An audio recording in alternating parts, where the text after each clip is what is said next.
Hello everyone, नमस्ते। My name is Bhavedeep Patidar. Welcome to the online platform. दोस्तों, इस video में मैं आप लोगों के लिए 3 मेजर अपडेट लेकर आया हूं।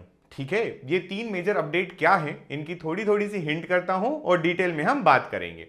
पहली चीज है एक इंफॉर्मेशन, जिसमें मैं आपको, जैसा कि आप टाइटल देख पा रहे हैं, उसके बारे में बताने वाला हूं। अभी आपका 12th का एग्जाम चल रहा है, मतलब होने वाला है। रिसेंटली ही अब आपका एग्जाम आ ही गया है। एग्जाम कंप्लीट होने के जस्ट बाद आपके पास क्या क्या ऑप्शन है, उसमें से एक बहुत प्यारा सा ऑप्शन जो है वो है CUET। तो पहली बात तो हो गई अबाउट CUET। जो इंफॉर्मेशन की मैं बात कर रहा हूं वो आपने शायद पढ़ ही लिया होगा कि मैं आपको CUET की कंप्लीट इंफॉर्मेशन इसमें देने वाला हूं। ठीक है, ये हो गई पहली बात। हम बात करते हैं सेकेंड पॉइंट, जो यहां पर होने वाला है एक आपके लिए खुशखबरी इस बात की कि कक्षा 13 और बालाजी ट्यूटोरियल मिलकर आपके लिए लेकर आ रहा है कंप्लीट कोर्स ऑफ CUET। किस तरीके से? अगर आप ऑनलाइन कोर्स ज्वाइन करना चाहते हैं तो आप कक्षा 13 के प्लेटफॉर्म से जुड़ें और कक्षा 13 की एप्लीकेशन गूगल प्ले स्टोर से डाउनलोड करें, जहां पर आपको CUET का कंप्लीट कोर्स अवेलेबल होगा। पहली चीज। सेकेंड, अगर आपको ऑफलाइन क्लासेस ज्वाइन करना है, अगर आप ऑफलाइन क्लास ज्वाइन करना चाहते हैं तो आप इंदौर के भंवरकुआं पर स्थित वेदा बिल्डिंग में बालाजी ट्यूटोरियल पर आकर इस कोर्स को परचेज कर सकते हैं और ऑफलाइन क्लास में पढ़ सकते हैं। ठीक है, इन दोनों के लिए, चाहे आप ऑनलाइन की बात करें चाहे आप ऑफलाइन की बात करें, तो इनके डेमो लेक्चर्स जो हैं वो आपको यूट्यूब पर और एप्लीकेशन पर अवेलेबल होंगे, जहां से आप डेमो देख सकते हैं। ये हुई सेकेंड बात करते हैं हमारी थर्ड पॉइंट की, जो इन सबसे ज्यादा इंपॉर्टेंट है, और वो है आपका फ्यूचर, आपका करियर। अब क्योंकि आप लोग 12th पास होने वाले हैं, 12th पास होने के बाद अब आपके पास क्या क्या ऑप्शन होते हैं, इन पे थोड़ी नजर डाल लेते हैं और फिर इनमें से क्या बेनिफिशियल है, क्या इजी है, उस पर बात कर लेते हैं। तो सबसे पहले अगर हम बात करें तो 12th के बाद अगर आप साइंस स्ट्रीम से बिलोंग करते हैं तो आपने अभी सोचा है कि हम एक काम करते हैं, हम जेईई की प्रिपरेशन करते हैं, IIT जेईई देंगे। या फिर आप अगर साइंस में बायो वाले सेक्शन से हैं, PCB से हैं, तो आपने सोचा होगा हम नीट का एग्जाम क्रैक करते हैं, नीट के लिए पढ़ते हैं। ठीक है, अगर आप ह्यूमैनिटीज वगैरह से हैं तो आप BA BSc के बारे में सोच रहे हैं अभी। ठीक है, और आप अगर किसी भी स्ट्रीम से बिलोंग करते हैं तो आपका गोल है कि एक बढ़िया सा कॉलेज मिल जाए। कॉलेज होना चाहिए गवर्नमेंट कॉलेज, रेप्यूटेड कॉलेज होना चाहिए, वैल्यू होना चाहिए।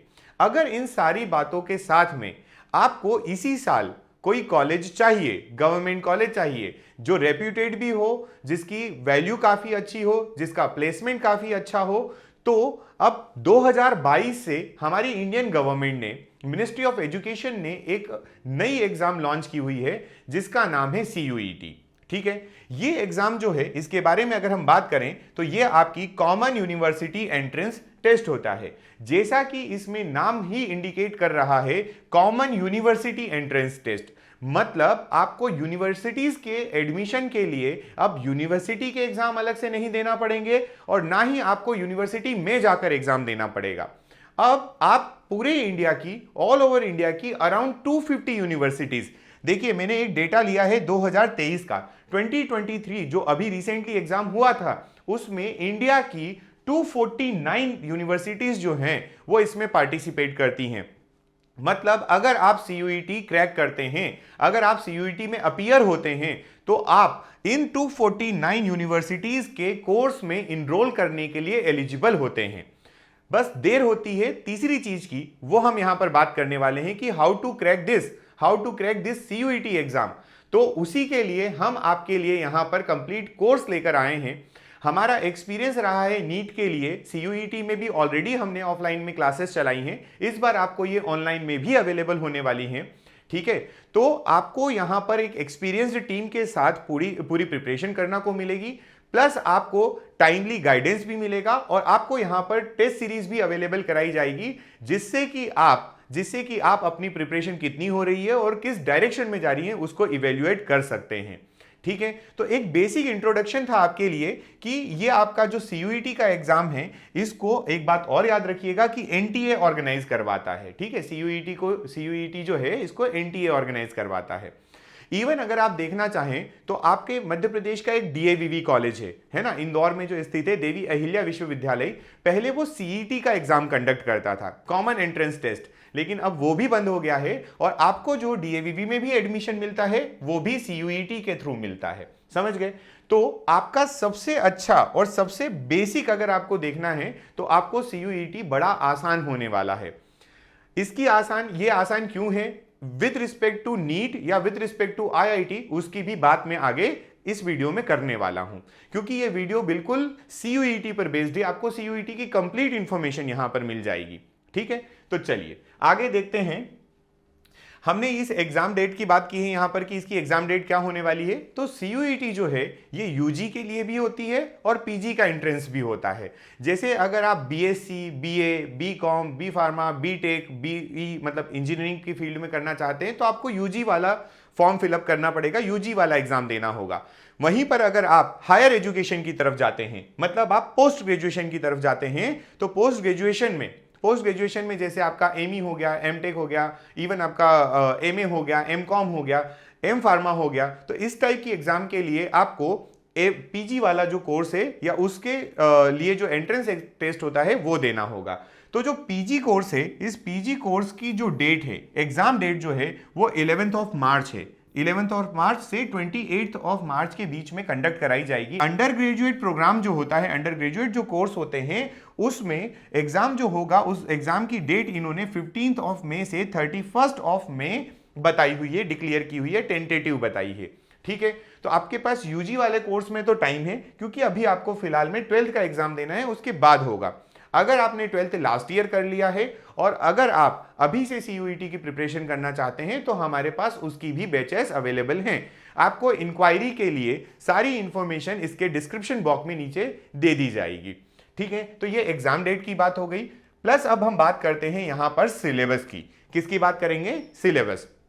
यहां पर मैंने कंप्लीट सिलेबस समझाने की कोशिश की है, प्लस सिलेबस के साथ में मैं आपको यहां पर पैटर्न भी समझाऊंगा। ठीक है, सिलेबस तो बोलने की बात है, यहां पर आपको पैटर्न भी समझाऊंगा मैं कि पैटर्न क्या होने वाला है।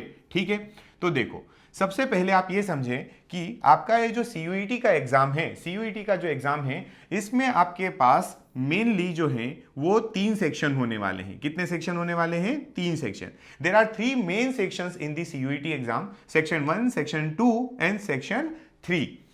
सेक्शन 1 includes different 2 sections और section 1A and section 1B। ठीक है, मतलब आपका जो सेक्शन 1 है इसमें खुद ही आपके 2 अलग अलग सेक्शन होते हैं, section 1A and section 1B। ठीक, और फिर सेपरेट आपका सेक्शन 2 एंड सेक्शन 3। अब इनको डिटेल करते हैं। The syllabus in the section 1A and 1B, what is the syllabus in the section B और सेक्शन 2 और what is the syllabus in the section 3। चलिए, मार्क्स डिस्ट्रीब्यूशन के साथ में भी देखेंगे, सेक्शन 1 में कितने मार्क्स दिए जाते हैं, सेक्शन 2 के कितने मार्क्स होते हैं, सेक्शन 3 के मार्क्स कितने होते हैं। तो अगेन हमारे पास एक चार्ट है, इस चार्ट को आप देखिए यहां पर हमने सेक्शन वाइज डिस्ट्रीब्यूशन कर दिया गया है। क्या किया है हमने? सेक्शन 1 और सेक्शन बी लिया, सेक्शन 1A और 1B लिया। सेक्शन 1A अगर आप देखेंगे तो इसमें टोटल 13 लैंग्वेजेस होती हैं। अभी लैंग्वेजेस की भी बात करूंगा मैं, इसको भी डिटेल करूंगा, पर आप समझिए एग्जाम में आपसे क्या पूछा जाएगा। आपके एग्जाम में पहले तो 3 सेक्शन होंगे। कितने सेक्शन होंगे? 3 सेक्शन। ये बात आपको समझ में आती है? आप कहेंगे बिल्कुल आती है। Section 1 consist 2 sections, 1A and 1B। ये भी क्लियर है? हाँ, ये भी क्लियर है। अब सेक्शन 1A में आपके पास टोटल 13 लैंग्वेजेस हैं और सेक्शन 1B में जो है वो 20 लैंग्वेजेस हैं। इस तरीके से आपके पास टोटल 33 लैंग्वेजेस हैं फॉर सेक्शन 1। ठीक है, और इन 33 लैंग्वेज में से आप कोई सिलेक्ट कर सकते हैं लैंग्वेज और उस पे आपको क्वेश्चन पूछे जाएंगे 50 क्वेश्चंस। कितने क्वेश्चन पूछे जाएंगे? 50 क्वेश्चंस पूछे जाएंगे। इन 50 क्वेश्चंस में से आपको जो अटेम्प्ट करना है, जो वहां पर आपको सॉल्व करके आना है, वो है 40 क्वेश्चंस। कितने हैं? 40 लिखा है, नंबर ऑफ क्वेश्चंस 50 हैं, टू बी अटेम्प्टेड 40 हैं। 50 में से आपको 40 क्वेश्चन वहां पर सॉल्व करना है और इसके लिए आपको, क्योंकि ये ऑनलाइन मोड ऑफ एग्जामिनेशन है, वहां पर टाइमर चलता रहेगा। आपको 45 मिनट्स का ड्यूरेशन दिया जाएगा। कितने का? 45 मिनट्स का। समझ गए? टोटल सेक्शन 1A 1B में से, सेक्शन 1A 1B में से 50 क्वेश्चन आएंगे, 40 आपको अटेम्प्ट करना है, टाइम आपके पास अवेलेबल रहेगा 45 मिनट्स का। ठीक है, वहीं पर हम बात करते हैं सेक्शन 2 की। किसकी बात करेंगे अब? सेक्शन 2। सेक्शन 2 में डोमेन सब्जेक्ट आते हैं। डोमेन का मतलब दूसरे टर्म में आप इसको कोर सब्जेक्ट समझ लीजिए। कोर सब्जेक्ट मतलब जैसे आप साइंस के स्टूडेंट हैं तो आप पीसीएम, पीसीबी, अगर आप आर्ट के हैं, ह्यूमैनिटीज के हैं तो वहां पर आपके पास हिस्ट्री, ज्योग्राफी, पॉलिटी, इकोनॉमिक्स, अगर आप कॉमर्स से बिलोंग करते हैं तो वहां पर आपके पास बिजनेस स्टडी होता है, इकोनॉमिक्स होता है, इस तरीके से आपके सब्जेक्ट होते हैं। तो उन 27 सब्जेक्ट्स की हम यहां बात कर रहे हैं, डोमेन सब्जेक्ट की बात कर रहे हैं। सेक्शन 2 में इस डोमेन सब्जेक्ट से टोटल जो है वो 50 क्वेश्चंस आपके पेपर में आने वाले हैं, जिसमें से आपको 40 क्वेश्चंस अटेम्प्ट करना है। कितने अटेम्प्ट करना है? 40। फिर आप बात करेंगे यहां पर इसका ड्यूरेशन की, तो ये ड्यूरेशन आपके पास 45 मिनट्स का होने वाला है। 45 60 क्या है? डिटेल नोटिफिकेशन में लिखा है, आप इसको 45 मिनट मानिए। अभी 40 क्वेश्चंस अटेम्प्ट करना है इन 45 मिनट्स। वहीं बात करते हैं हम लोग सेक्शन 3 की। Section 3 is about general test. ये जनरल टेस्ट क्या है? ये वो सेक्शन है जो काम का बहुत होता है, क्योंकि उसके मार्क्स बहुत हैं लेकिन आपने पढ़ा नहीं होता है। इसमें आपको जनरल नॉलेज, इसमें आपको करंट अफेयर्स, इसमें आपकी जनरल एबिलिटी ऑफ न्यूमेरिकल्स, इसमें आपको एप्टीट्यूड, इसमें आपकी लॉजिकल रीजनिंग, है ना, ये सारे पूछे जाते हैं। और ये जो आपका सेक्शन है, जनरल टेस्ट का जो सेक्शन है, इट कंसिस्ट 60 क्वेश्चंस। वेटेज देखिए आप, सेक्शन 1 का 50 है, सेक्शन 2 जो डोमेन है उसका 50 है, लेकिन सेक्शन 3 का जो है वो वेटेज 60 क्वेश्चंस का है, और इनमें से आपको अटेम्प्ट करना है 50 क्वेश्चंस। ठीक, इसके लिए ड्यूरेशन आपको 60 मिनट का दिया होगा। तो आप शायद मोटी मोटी पिक्चर समझ गए होंगे। हमने पिछले वाले सेक्शन में बोला कि हमारे पास सेक्शंस होते हैं, ठीक है। फिर हमने बताया कि सेक्शन के अंदर क्या क्या इंक्लूड होता है और उसमें से कितने क्वेश्चन आते हैं, कितने हमें करना होते हैं और कितना टाइम ड्यूरेशन दिया होता है। अब हम बात करने वाले हैं कि ये जो 13 लैंग्वेज और 20 लैंग्वेजेस की बात कर रहे हैं आप, ये 27 डोमेन सब्जेक्ट की जो बात कर रहे हैं, what is in general test, ये भी तो बताइए। तो चलिए इनको डिटेल करते हैं। सबसे पहले हम देखेंगे यहां पर लैंग्वेज के बारे में, ठीक है। चलिए अब लैंग्वेज के बारे में क्वेश्चन किस प्रकार से आएंगे वो बात करेंगे, और लैंग्वेजेस कौन कौन सी होती हैं हमने दोनों इंक्लूड किया है। देखिए ये लैंग्वेजेस हैं, ये मैं आपको अभी लैंग्वेज बताऊंगा, लेकिन उसके पहले देखिए क्या पूछा जाएगा, ठीक है। तो आपसे वहां पर रीडिंग कॉम्प्रिहेंशन आने वाला है ना, रीडिंग कॉम्प्रिहेंशन आएगा। हिंदी मीडियम वाले बच्चे इसको अपठित गद्यांश कहते हैं, ठीक। कॉम्प्रिहेंशन गद्यांश आएगा वहां पर, जिसमें से आपसे जो पैसेजेस जो होंगे वो फैक्चुअल बेस्ड पर हो सकते हैं, लिटरेरी बेस्ड हो सकते हैं, या नैरेटिव वाले हो सकते हैं। कोई भी टाइप का आपका वहां पर कॉम्प्रिहेंशन हो सकता है, ठीक है। फिर आएगी यहां पर ग्रामर एंड वोकेबलरी। अगर आपका सब्जेक्ट इंग्लिश है तो इंग्लिश की ग्रामर एंड वोकेब वहां पर आने वाली है। हिंदी है तो हिंदी का व्याकरण और वहां पर उसकी जो वोकेबलरी का मतलब होता है शब्दावली जो है वो वहां पर आने वाली है। फिर बुक्स एंड ऑथर्स।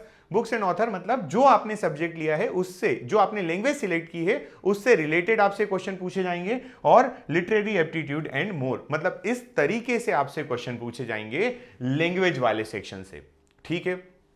ये आप बात कर रहे हैं सेक्शन 1A और 1B की। ये कौन सा है? सेक्शन 1A और 1B, सेक्शन 1 की बात कर रहे हैं। अब इनकी थोड़ी बात करते हैं कि ये जो हमारा सेक्शन 1A और सेक्शन 1B जो है, इस सेक्शन 1A और 1B जो है इसमें कौन कौन सी लैंग्वेजेस इंक्लूड होती है, ठीक है। तो आपने कहा सेक्शन 1 में 13 लैंग्वेजेस हैं 1A में, और सेक्शन 1B में है 20 लैंग्वेजेस। तो ये रही उनकी लिस्ट आपकी। इंग्लिश होगी, हिंदी होगी 1A में, गुजराती है, बंगाली है, असमीज है, पंजाबी है, कन्नड़ा है, तमिल, तेलुगु, मलयालम, मराठी, उड़िया एंड उर्दू। ये 13 लैंग्वेजेस आपकी सेक्शन 1A में है। वहीं पर सेक्शन 1B देखें तो Chinese, German, French, Arabic, Italian, Japanese, Nepali, Russian, है ना, ये एक्सेट्रा आपके पास ये लैंग्वेजेस हो जाएंगी। तो आपको यहां से और यहां से लैंग्वेज सिलेक्ट करना होती। सारी लैंग्वेज तो पढ़ोगे नहीं, है ना, तो आपको यहां से और यहां से लैंग्वेज सिलेक्ट करना है, ठीक है। आई बात समझ में? चलिए अब इसके बाद ये सेक्शन 1 कंप्लीट होता है और हम आते हैं सेक्शन 2 पर। Section 2 is about domain specific subject. Section 2 किसका है? डोमेन स्पेसिफिक, मतलब आप किस फील्ड से बिलोंग करते हैं, आपका डोमेन क्या रहा है, आपने किस कोर सब्जेक्ट की पढ़ाई की है, वो यहां पर आपको देखने को मिलेंगे। डोमेन सब्जेक्ट्स और साइड में आप देख पा रहे हैं एडिशनल सब्जेक्ट्स हैं। डोमेन की बात करें तो देखिए accounts, biology, business study, chemistry, computer science, economics, geography, history, home science, legal science है, legal studies, maths, physics, political science है ना, साइकोलॉजी, सोशियोलॉजी एंड एंथ्रोपोलॉजी। तो ये आपके जो सब्जेक्ट्स हैं, ये आपके सब्जेक्ट हैं, इनमें से आप सिलेक्ट करते हैं और अपना डोमेन सब्जेक्ट का पेपर देते हैं, जिसके क्वेश्चन कितने हैं अभी हमने देखा था सेक्शन 2 में 50 क्वेश्चंस हैं, जिसमें से हमें अटेम्प्ट कितना करना है, 40 क्वेश्चंस को अटेम्प्ट करना है। ठीक है, तो ये आपका जो है ये डोमेन सब्जेक्ट की बात चल रही थी, किसकी, डोमेन की। डोमेन हो गया, इसके साथ ही यहां पर एडिशनल सब्जेक्ट्स भी हैं, है ना, एडिशनल सब्जेक्ट्स भी हैं, जैसे फिजिकल एजुकेशन, इंजीनियरिंग, ग्राफिक्स जिसको ईडी या ईजी कहते हैं, fine arts, knowledge and traditions. ठीक है, तो ये आपके सब्जेक्ट्स हैं जो आप इनमें से सिलेक्ट करके पढ़ाई करते हैं। तो जैसा मैंने आपको कहा कि हमारे पास दोनों मोड अवेलेबल हैं, online plus offline, online plus offline, ये दोनों मोड अवेलेबल है जिसमें हम लोग इसकी प्रिपरेशन कर सकते हैं। ठीक है, चलिए आगे बढ़ते हैं। अब हमारे पास आता है थर्ड सेक्शन। क्या आता है, third section. Third section is all about general test. General test वही जिसके बारे में मैं अभी बात कर रहा था कि ये थोड़ा सा आपका पढ़ा हुआ नहीं होता है ना। अच्छा, ये आपकी इंटेलिजेंस पर भी डिपेंड करता है और आपको नंबर खूब देकर जाता है, क्योंकि क्वेश्चन कितने होने वाले हैं टोटल, इसके 60 क्वेश्चन होने वाले हैं। अटेम्प्ट कितने करना है हमें, इसमें से 50 हमें अटेम्प्ट करना है। तो आप देखिए जरा, यहां पर 50 मतलब वेटेज ज्यादा है। सेक्शन 1 में 40 क्वेश्चन, सेक्शन 2 में 40 क्वेश्चन, सेक्शन 3 में 50 क्वेश्चन अटेम्प्ट करना है। तो चलिए इसका हम सिलेबस देख लेते हैं। What is the syllabus for section 3? पहला आप जिसको कहते हैं जीके, क्या कहते हैं, जीके। ठीक, फिर आता है आपका करंट अफेयर्स, डेली का आपका जो इंडिया लेवल पर, नेशनल लेवल पर, वर्ल्ड लेवल पर जो अफेयर्स, करंट अफेयर्स चल रहे हैं उनकी हम बात करेंगे। मेंटल एबिलिटी की बात करेंगे, न्यूमेरिकल एबिलिटी मतलब ये आपके जनरल एप्टीट्यूड में आ जाएगा कुछ। ठीक, फिर क्वांटिटेटिव रीजनिंग होती है। क्वांटिटेटिव रीजनिंग में आपको बेसिक चीजें पूछी जाएंगी, जैसे कि arithmetic, algebra, geometry and mensuration, statistics. कब तक का, जो आपने 8th क्लास में पढ़ा। बड़ी अच्छी सी बात लिखी है, टॉट टिल ग्रेड 8। फिर से देख लो, आपकी क्वांटिटेटिव रीजनिंग जो है इसमें आपको ये पूछेगा algebra, geometry, mensuration, arithmetic, statistics, कहां तक, जो आपने 8th क्लास तक पढ़ी है। बड़ी प्यारी सी बात, 8th क्लास तक बस। ठीक है, और फिर लिखा है आपका लॉजिकल एंड एनालिटिकल रीजनिंग, इसमें भी आपको पढ़ाया जाता है। ठीक है, तो ये हो गया आपका complete discussion of syllabus. Conduction of exam NTA लेगा इस बार, हो सकता है और आपकी यूनिवर्सिटीज ऐड हो जाएं, क्योंकि 250 तो ऑलरेडी हो चुकी हैं लास्ट ईयर, तो इस बार यूनिवर्सिटीज ऐड होने के चांसेस और बढ़ रहे हैं। ठीक है, और आपका यहां पर एक हम चीज देख लेते हैं जो कि है सबसे इंपॉर्टेंट, और वो है मार्किंग सिस्टम। क्या है, मार्किंग सिस्टम। आपने जो क्वेश्चन की बात की है उसमें आपको करेक्ट क्वेश्चन के लिए 5 मार्क्स अलॉट किए जाएंगे, और जो इनकरेक्ट क्वेश्चन होगा, जो आपने मार्क कर दिया है बाय मिस्टेक, उसके लिए आपको -1 दिया जाएगा। ठीक है, तो यहां पर बहुत से स्टूडेंट की ये प्रॉब्लम भी होती है, क्योंकि ऑब्जेक्टिव पेपर है। अभी आप कन्वेंशनल तरीके से पढ़ के आ रहे हैं, आपने 12th बोर्ड का जब एग्जाम दिया होगा या आप दोगे, तो आप वहां पर कन्वेंशनल राइटिंग करते हैं, वहां पर थोड़ी बहुत एरर की जगह होती है, थोड़ी बहुत एरर होगी, सामने वाला समझ जाता है, आपको मार्क्स दे देता है। यहां पर एरर की गुंजाइश नहीं होती है, यहां पर आपको बिल्कुल टू द पॉइंट, एक्यूरेट और करेक्ट आंसर करना होता है। तो आपका यहां पर नेगेटिव से बचने के लिए आपको कोई एक गाइडेंस तो चाहिए ही है, इसलिए हम यहां आपके साथ खड़े हैं, आपकी प्रिपरेशन में आपको पार्टिसिपेट करेंगे, आपको राइट डायरेक्शन में गाइड करेंगे, और आपकी सफलता में हम एक पार्ट लेना चाहते हैं, जहां पर आप फ्यूचर में याद रखें कि हमारी इस जर्नी में हमारे साथ में कोई था। ठीक है, तो चलिए, थैंक यू सो मच। और जितनी भी क्वेरीज वगैरह हैं उनके लिए आपको इस डिस्क्रिप्शन बॉक्स में जो है वो कॉन्टेक्ट नंबर और एड्रेस वगैरह दे दिया जाएगा। आप चाहें तो फोन पर, या चाहें तो आप ऑफिस विजिट करके भी हमसे कॉन्टेक्ट कर सकते हैं। Thank you so much.